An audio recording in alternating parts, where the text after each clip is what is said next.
अस्सलाम वालेकुम स्टूडेंट्स, आज का हमारा टॉपिक है electrolysis of concentrated aqueous solution of metal halides. इससे पहले भी जो हमने प्रीवियस टॉपिक पढ़े हैं उसमें हमने इलेक्ट्रोलिसिस की ही बात की है। उसमें हमने डिफरेंट इलेक्ट्रोलाइट्स के बारे में पढ़ा कि किस तरीके से वो इलेक्ट्रोलाइट कैथोड या एनोड पे जाके डिस्चार्ज होते हैं। अब यहाँ पे हमारा आज का टॉपिक है concentrated aqueous solution of metal halide. अगर मेटल हैलाइड्स को आप देखें तो यहाँ पे मेटल्स की बात करें तो मेटल कोई भी हो सकती है, उसमें सोडियम, पोटाशियम, लिथियम या इसमें कॉपर, निकल, जिंक, कोई भी मेटल इसमें आ सकती है। और अगर आप हेलाइड्स को देखें, हेलाइड से मुराद है हेलोजिन्स।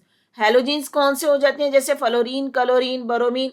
लेकिन आपकी बुक में जो मोस्टली डिस्कशन की गई, अगर हेलाइड की बात की गई है तो वहां पे क्लोरीन को लिया गया है। और मेटल्स की बात की जाए तो डिफरेंट मेटल जो है वो यूज करके आपको बताया गया है। टॉपिक की डिस्कशन स्टार्ट करने से पहले मैं आपको इलेक्ट्रोकेमिकल सीरीज की तरफ लेके आना चाहती हूँ। एक दफा उसको आपको रिमाइंड करवा दूं ताकि आपको ये टॉपिक और क्लियर समझ आ जाए। जी ये देखें, ये हमारी इलेक्ट्रोकेमिकल सीरीज है। इसमें हमने कुछ एलिमेंट्स को अरेंज किया हुआ है। यहाँ पे हाइड्रोजन को स्टैंडर्ड बना दिया गया और उसका रिडक्शन पोटेंशियल 0 दे दिया गया है। अब कुछ मेटल ऐसी हैं जो हाइड्रोजन से ऊपर हैं और कुछ ऐसी हैं जो हाइड्रोजन से नीचे हैं। तो जब इनकी इलेक्ट्रोलिसिस की बात करें तो हमें पता है कि जो पॉजिटिव आयन है वह कैथोड की तरफ मूव करेंगे। अब यहाँ पे ये जो मेटल्स हैं ये मोस्टली पॉजिटिव आयन्स बनाती हैं क्योंकि इनके अंदर ऑक्सीडेशन की कैपेसिटी ज्यादा है बजाय इसके कि ये रिड्यूस हों, जबकि हमें पता है कैथोड पे रिडक्शन होनी होती है। तो ऐसी मेटल जो हाइड्रोजन से अबव हैं, अब यहाँ पे ये हाइड्रोजन को स्टैंडर्ड बना दिया गया और ये सारी मेटल्स अगर ये हमारी इलेक्ट्रोलाइट के तौर पे आए तो ये कैथोड पे जाके रिड्यूस नहीं होंगी। फॉर एग्जाम्पल जैसे लिथियम, पोटेशियम, कैल्शियम या सोडियम। हमने इससे पहले ब्राइन सोल्यूशन की एग्जांपल भी पढ़ी थी, उसमें क्या था, सोडियम मेटल थी। तो सोडियम मेटल कैथोड पे जाके रिड्यूस नहीं होती बल्कि उसकी बजाय क्या होता है, हाइड्रोजन आयन वहां पे जाके रिड्यूस होते हैं और हाइड्रोजन गैस की फॉर्म में रिलीज होते हैं या डिस्चार्ज होते हैं। तो इस इलेक्ट्रोकेमिकल सीरीज से हमें ये पता चलता है कि ऐसी मेटल्स जो इस सीरीज में हाइड्रोजन से अबव हैं, अगर वो अबव हैं तो वो वहां पे कैथोड पे जाके रिड्यूस नहीं होंगी, डिस्चार्ज नहीं होंगी। लेकिन अगर कोई ऐसी मेटल आ जाए जिनकी पोजीशन इस केमिकल सीरीज में हाइड्रोजन से डाउन है, जैसे यहाँ पे कॉपर है, आयोडीन, आयरन, सिल्वर, गोल्ड। अब यहाँ पे ये जो कॉपर है, मोस्टली आपकी बुक में जो वो कॉपर की डिस्कशन की गई है, तो आप ये याद रखें कि कॉपर की पोजीशन जो है वो हाइड्रोजन से नीचे है। तो अगर कॉपर एज ए इलेक्ट्रोलाइट आ जाए तो कॉपर के कैथोड पे जाके रिड्यूस होगी। क्यों? क्योंकि इसका रिडक्शन पोटेंशियल देखें 0.34 है, जबकि हाइड्रोजन का रिडक्शन पोटेंशियल 0 है। तो जिसका रिडक्शन पोटेंशियल ज्यादा होगा वो कैथोड पे जाके रिड्यूस हो जाएगी। अब हम अपने टॉपिक में बात कर रहे थे मेटल हैलाइड्स की। अब उसमें मेटल कौन सी आएगी उसके बारे में पढ़ते हैं और हेलोजिन्स कैसे जो है वो रिड्यूस होंगे या ऑक्सीडाइज होंगे। ये टॉपिक देखें, if the concentrated aqueous solution of metal halides are electrolytes, the hydrogen ion are discharged at the cathode if the metal is present higher than hydrogen in the electrochemical series। वही बात की गई है कि अगर हमारे पास कोई ऐसी मेटल आ जाए जो इलेक्ट्रोकेमिकल सीरीज में हाइड्रोजन से अबव है तो उस वक्त क्या होगा, ये हमारे हाइड्रोजन आयन कैथोड पे जाके डिस्चार्ज होंगे as a hydrogen gas. Example भी उन्होंने दे दिया। For example electrolysis of concentrated aqueous solution of sodium chloride will produce hydrogen gas at the cathode. हमने ब्राइन सॉल्यूशन की इलेक्ट्रोलिसिस पढ़ी थी। ब्राइन सॉल्यूशन क्या था, सोडियम क्लोराइड का सॉल्यूशन था और सोडियम वो मेटल है जो इलेक्ट्रोकेमिकल सीरीज में हाइड्रोजन से अबव है। तो इस वजह से कैथोड पे क्या है, हाइड्रोजन गैस डिस्चार्ज होती है। However, for less reactive metals like copper and silver, the metal ion are discharged at the cathode। लेकिन अगर कोई ऐसी मेटल आ जाए, जैसे यहाँ पे ये कॉपर है या सिल्वर है, अब इलेक्ट्रोकेमिकल सीरीज में ये दोनों मेटल हाइड्रोजन से बिलो है, डाउन है, तो अगर हमारे इलेक्ट्रोलाइट में कॉपर या सिल्वर हो तो तब कैथोड पे कॉपर या सिल्वर जाके डिस्चार्ज होंगी। और एनोड पे क्या होगा, एनोड पे तो हमारे पास हेलाइड आयन, हेलोजिन। हेलोजिन क्या है, नेगेटिव आयन होता है और एनोड पे जो है पॉजिटिव चार्ज है।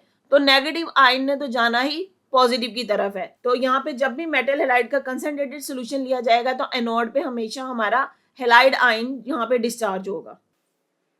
अब यहाँ पे देखें इनकी रिएक्शन है, reaction at the cathode. Cathode पे रिएक्शन, दो रिएक्शन दिए गए हैं। ये दो रिएक्शन देने की क्या मतलब है कि अगर कोई ऐसी मेटल आ जाती है जो इलेक्ट्रोकेमिकल सीरीज में हाइड्रोजन से बिलो है तो उसके लिए M फॉर मेटल यूज किया गया है। तो उस वक्त ये मेटल जाके कैथोड पे डिस्चार्ज होगी और वहां पे ये मेटल डिपॉजिट होगी। लेकिन अगर कोई ऐसी मेटल आ जाए इलेक्ट्रोकेमिकल सीरीज में हाइड्रोजन से अबव है तो उस वक्त ये हमारे हाइड्रोजन आयन डिस्चार्ज होंगे और कैथोड पे हमें हाइड्रोजन गैस मिल जाएगी। जबकि एनोड पे रिएक्शन, क्योंकि हम कंसंट्रेटेड सॉल्यूशन की बात कर रहे हैं तो एनोड पे एक ही रिएक्शन होना है जिसमें हमारा हेलोजिन X जो है वो हेलोजिन को डिनोट करता है। कोई भी हेलोजिन हो सकता है, क्लोरीन, ब्रोमीन। तो एनोड पे हैलोजेंस जाएंगे, वहां पे अपने 2 इलेक्ट्रॉन दे देंगे और यहाँ पे अगर क्लोरीन है तो वो क्लोरीन गैस की फॉर्म में वहां पे डिस्चार्ज आउट होगी। जी स्टूडेंट्स, आते हैं अपने नेक्स्ट टॉपिक की तरफ, electrolysis of the molten lead chloride. अब यहाँ पे देखें मोल्टन लेड, सिंपल लेड की बात की गई है। मोल्टन लेड है, उसके अंदर कोई भी एक्वस सोल्यूशन नहीं है। तो अगर सिंपली हम मोल्टन लेड की बात करें तो लेड यहाँ पे इसके क्योंकि मेटल है इसके ऊपर पॉजिटिव चार्ज होगा, क्लोराइड हैलोजन उसके ऊपर नेगेटिव। अब यहाँ पे क्योंकि वाटर की बात नहीं की कि एक्वस सोल्यूशन नहीं है, तो हमें अपनी इलेक्ट्रोकेमिकल सीरीज को देखने की जरूरत नहीं है क्योंकि यहाँ पे हाइड्रोजन आयन तो है ही नहीं है। मोल्टन लेड है तो इसका मतलब है 2 ही तरह के आयन होंगे मोल्टन लेड क्लोराइड में, पॉजिटिव आयन होंगे जो कि लेड के होंगे और नेगेटिव आयन जो कि क्लोराइड के होंगे। तो जब ये 2 ही आयन या इलेक्ट्रोलाइट में 2 ही आयन है तो हमारा इलेक्ट्रोलिसिस का प्रोसेस थोड़ा आसान होता है। अब यहाँ पे जो पैराग्राफ में पहले बात की गई है कि लेड क्लोराइड क्योंकि हमने लेना है और उसकी मोल्टन, अब इसको मोल्टन पिघली हुई हालत में लेना है तो इसके पिघलाने के लिए या इसको मोल्टेड फॉर्म में लेके आने के लिए हाई टेम्परेचर चाहिए होता है। Lead chloride is solid at the room temperature. Normally देखा जाए तो लेड क्लोराइड सॉलिड होता है। To make it an electrolyte it must be heated up to 501 degree centigrade to get the molten lead chloride. ठीक है, अब electrolyte तभी होगा ना कि जब कोई भी हमारा कंपाउंड अपनी आयनिक फॉर्म में होगा, और आयनिक फॉर्म में लाने के लिए क्या करते हैं कि हम इस लेड क्लोराइड को मेल्ट करते हैं। Heat will render ions free to move and conduct electricity. लेकिन अब यहाँ पे 501 डिग्री इतना हाई टेम्परेचर है, तो ये हाई टेम्परेचर जो है हमारे आयंस को मूव करने से रोकेगा। रेंडर का मतलब होता है रोकना, और इलेक्ट्रिसिटी कंडक्ट नहीं होगी। तो उसके लिए हम क्या करते हैं, The molten lead is then taken in a heated crucible where its temperature is maintained above 500 degree. अब यहाँ पे ये जो क्रूसिबल है ये एक्चुअली हीट रेजिस्टेंस इंस्ट्रूमेंट होते हैं। तो जब हम अपने मोल्टन लेड को हीट रेजिस्टेंट क्रूसिबल में लेके जाते हैं तो वहां पे हमारा टेम्परेचर भी मेंटेन हो जाता है और हमारा इलेक्ट्रोलिसिस का प्रोसेस भी कंप्लीट हो जाता है। अब यहाँ पे जो हमने इनर्ट इलेक्ट्रोड यूज किया है, इनर्ट इलेक्ट्रोड अगेन बता देती हूँ कि वो इलेक्ट्रोड होते हैं जो हमारे इलेक्ट्रोलाइट्स के साथ रिएक्ट नहीं करते। तो मोस्टली ग्रेफाइट या प्लेटिनम यूज किया जाता है। Are then immersed in it upon electrolysis the lead ions will move toward the cathode. अब देखें लेड आयन, लेड मैंने बताया कि ये मेटल है, इसके ऊपर पॉजिटिव चार्ज है। जो पॉजिटिव चार्ज वाली मेटल है वो किसकी तरफ, कैथोड की तरफ जाएंगी। Whereas they discharge forming the lead in the liquid state. तो कैथोड पे जाके डिस्चार्ज हो जाएंगी और लिक्विड फॉर्म में लेड बना देंगी। जबकि क्लोराइड क्या है, क्लोराइड के ऊपर क्योंकि नेगेटिव साइन है तो chloride ion migrate toward the anode. तो क्लोराइड आयन एनोड की तरफ जाएंगे where they lose electron to give the chlorine gas. वहां पे अपना इलेक्ट्रॉन दे देंगे और क्लोरीन गैस की फॉर्म में वहां से इवॉल्व होंगे। तो the electrolysis must be carried out at the temperature above the melting point of the lead chloride. तो यहाँ पे जो पॉइंट याद रखने वाला है कि हम इलेक्ट्रोलिसिस कर रहे हैं उस पॉइंट पे करना है जो लेड क्लोराइड के मेल्टिंग पॉइंट से अबव हो। जी इसके रिएक्शंस देख लेते हैं। कैथोड पे क्या रिएक्शन होगा, ये लेड आयंस वहां पे जाएंगे, 2 इलेक्ट्रॉन लेंगे, इनकी रिडक्शन होगी और यहाँ पे ये हमारा लेड मिल जाएगा। जबकि एनोड पे क्या होगा, क्लोराइड आयन जाएंगे, वहां पे अपने 2 इलेक्ट्रॉन डोनेट कर देंगे, दे देंगे और खुद क्लोरीन गैस की फॉर्म में वहां पे डिस्चार्ज होंगे। ओवरऑल रिएक्शन देखें तो क्या होता है, लेड क्लोराइड PbCl2 कन्वर्ट हो जाता है अपने आयंस में लेड में और क्लोरीन गैस की फॉर्म में। तो यहाँ पे इस तरीके से electrolysis of molten lead chloride explain किया गया है।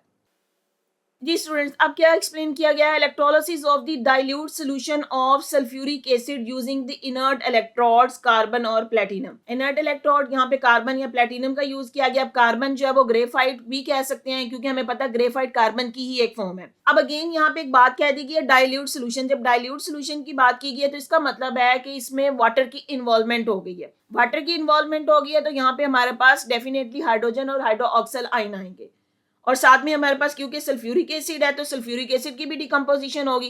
तो हम देखते हैं कि यहाँ पे dilute solution of sulphuric acid की इलेक्ट्रोलिसिस कैसे होती है। यहाँ पे कौन से आयन बनते हैं, कैथोड पे कौन सा आयन जाएगा और एनोड पे कौन सा आयन डिस्चार्ज होगा। जी electrolysis of the dilute aqueous solution of the sulphuric acid produce hydrogen and oxygen gases. अब पहले तो आप इसके प्रोडक्ट देख लें। जब dilute solution of sulphuric acid करेंगे, इसकी इलेक्ट्रोलिसिस करेंगे, हमारे पास 2 गैसेस मिलेंगी, हाइड्रोजन। अब डेफिनेटली हाइड्रोजन जो है वो कैथोड पे मिलेगी जबकि ऑक्सीजन जो है वो एनोड पे मिलेगी। In other word this electrolysis involve the decomposition of water. अब डिकम्पोजिशन ऑफ वाटर क्यों, क्योंकि हमने डाइल्यूट सोल्यूशन लिया हुआ है और उसमें वाटर की इन्वॉल्वमेंट भी है। वाटर भी इलेक्ट्रोलाइज होगा अपने आयंस में, हाइड्रोजन और हाइड्रोक्सिल आयन में। इनर्ट इलेक्ट्रोड्स लाइक प्लेटिनम और graphite are used for this electrolysis because they did not react with the electrolyte बार बार एक बात की गई है कि जब भी हमने इलेक्ट्रोलिसिस करनी है हमने इनर्ट इलेक्ट्रोड यूज करने हैं। इनर्ट इलेक्ट्रोड यूज करने का क्या मतलब है कि वो हमारे इलेक्ट्रोलाइट के साथ रिएक्ट ना करें। अब aqueous solution of sulphuric acid है। सल्फ्यूरिक एसिड ने आयनाइज होके हाइड्रोजन आयन देना है और सल्फेट आयन देने हैं। अगर आप देखें सल्फ्यूरिक एसिड का फार्मूला क्या होता है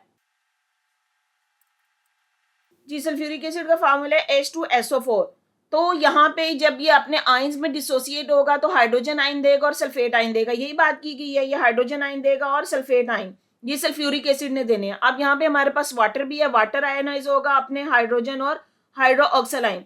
यहाँ पे हमारे लिए एक आसानी होगी कि सल्फ्यूरिक एसिड है वो भी हाइड्रोजन आयन दे रहा है जबकि वाटर से भी हाइड्रोजन आयन ही रिलीज हो रहे हैं। तो कैथोड पे ये हाइड्रोजन आयन जाएंगे और वहां पे हाइड्रोजन गैस की फॉर्म में डिस्चार्ज हो जाएंगे।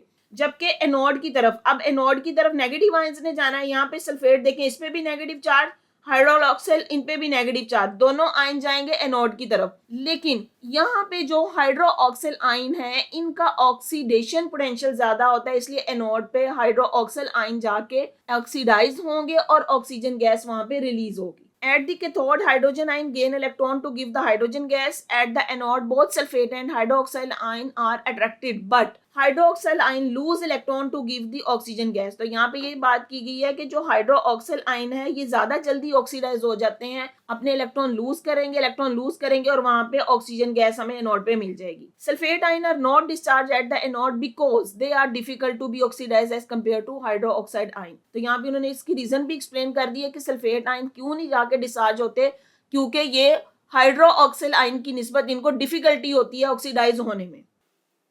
As the electrolysis move ahead, the concentration of the sulfuric acid increases because the water present is being decomposed. अब जैसे जैसे इलेक्ट्रोलिसिस होती जाएगी तो क्योंकि हमें पता है ये आयन जो है वो अपने इलेक्ट्रोड या एनोड या कैथोड पे जाके डिस्चार्ज होते जाएंगे, तो क्या होगा कि सल्फ्यूरिक एसिड की कंसंट्रेशन जो है वो बढ़ती जाएगी। क्यों बढ़ती जाएगी? क्योंकि वहां पे हाइड्रोजन गैस रिलीज होगी कैथोड पे और एनोड पे ऑक्सीजन गैस, जबकि सल्फेट आयन हमारे इलेक्ट्रोलाइट के तौर पे सोल्यूशन में ही मौजूद रहेंगे।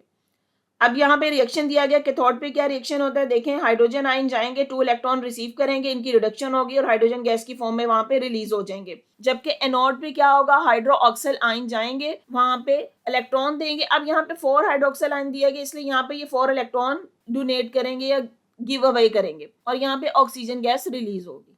जी स्टूडेंट्स, आते हैं अपने नेक्स्ट टॉपिक की तरफ, electrolysis of dilute aqueous solution of the copper sulphate using the inert electrode और द कॉपर इलेक्ट्रोड।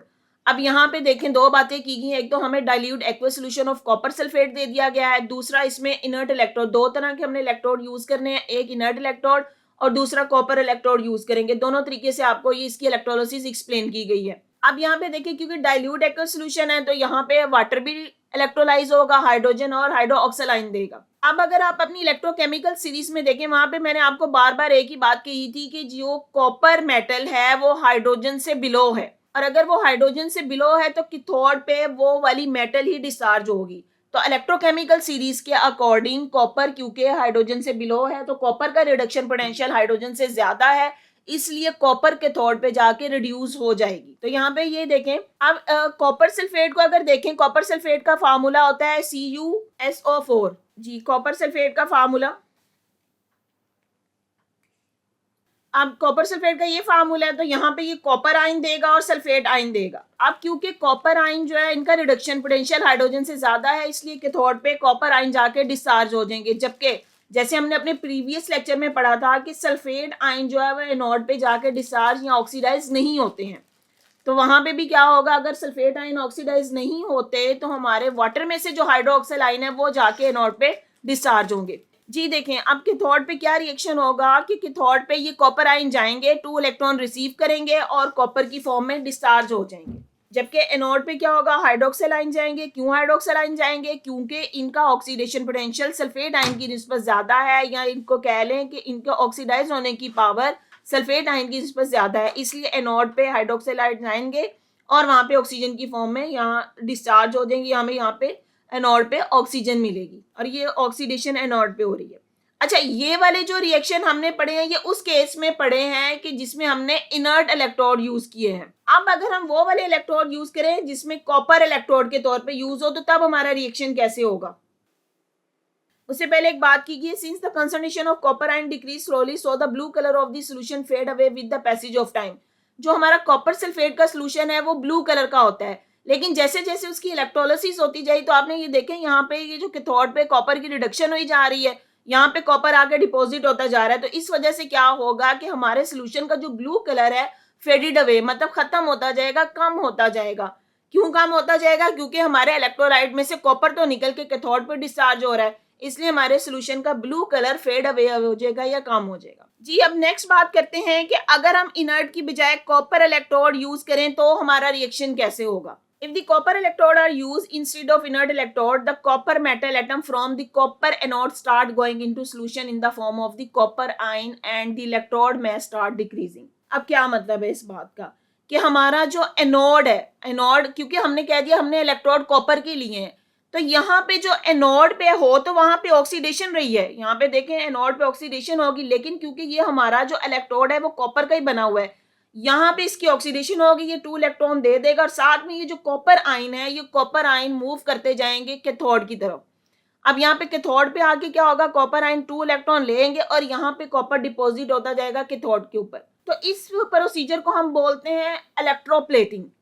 अब इलेक्ट्रोप्लेटिंग क्या है जी स्टूडेंट, मैंने कहा कि इस तरीके को हम बोलते हैं इलेक्ट्रोप्लेटिंग। अब इलेक्ट्रोप्लेटिंग एक्चुअली होता क्या है? इलेक्ट्रोप्लेटिंग जैसे आप कहते हैं कि किसी भी मेटल के ऊपर किसी दूसरी मेटल की कोटिंग कर दी जाए। अब यहाँ पे जो हमारा कैथोड है उस पर रिडक्शन होनी है, जबकि एनोड हमारे पास ऑलरेडी कॉपर मेटल का ही बना हुआ है, वहां पे ऑक्सीडेशन होगी, कॉपर आयन वहां पे डिस्चार्ज होंगे और वो किस तरफ चले जाएंगे, इलेक्ट्रोलाइट के थ्रू जो है कैथोड की तरफ जाएंगे। कैथोड पे जाके इनकी रिडक्शन होगी और ये वाली जो कॉपर है वो कैथोड के ऊपर डिपॉजिट होगी, उसके ऊपर जमना शुरू हो जाएगी। तो इसको हम बोल रहे हैं कि वो उसके ऊपर एक कोटिंग हो जाएगी, उसके ऊपर कवर के तौर पे हो जाएगी, और इस तरीके को हम बोल रहे हैं इलेक्ट्रोप्लेटिंग। और इलेक्ट्रोप्लेटिंग जो है वो डिफरेंट मेटल्स के लिए यूज किया जाता है कि फॉर एग्जाम्पल अगर किसी चीज के ऊपर कोई दूसरी मेटल की कोटिंग करनी हो तो उस ये इलेक्ट्रोप्लेटिंग के थ्रू की जाती है। जिस मेटल की कोटिंग करना हो उसका हम एनोड बना लेते हैं और जिसके ऊपर करना हो उसका हम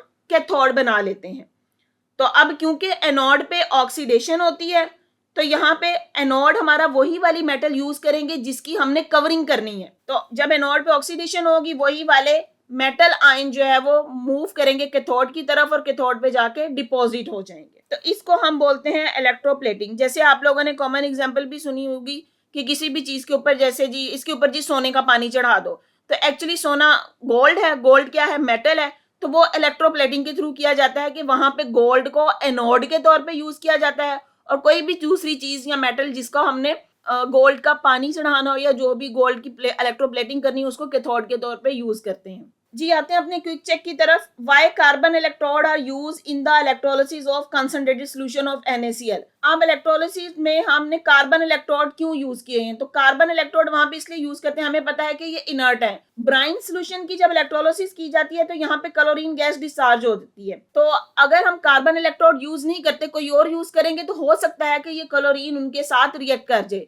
जबकि अगर कार्बन इलेक्ट्रोड ही होंगे तो ये क्लोरीन उनके साथ रिएक्ट नहीं करेगी। तो यहाँ पे हमारा आंसर यही होना चाहिए कि कार्बन इलेक्ट्रोड आर इनर्ट, कि वो इस क्लोरीन गैस के साथ रिएक्ट नहीं करते।